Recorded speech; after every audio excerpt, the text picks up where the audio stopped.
মসজিদেরই পাশে আমায় কবর দিও ভাই।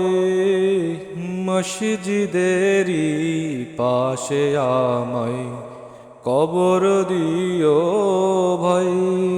যেন গোর থেকেও মুয়াজ্জিনের আযান শুনতে পাই।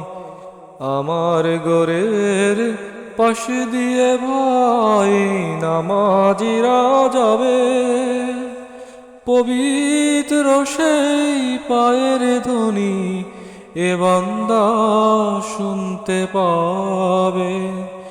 গোরাজাব থেকে এ গুনাহগার পাইবে রেহাই। মসজিদেরই পাশে আমায় কবর দিও ভাই।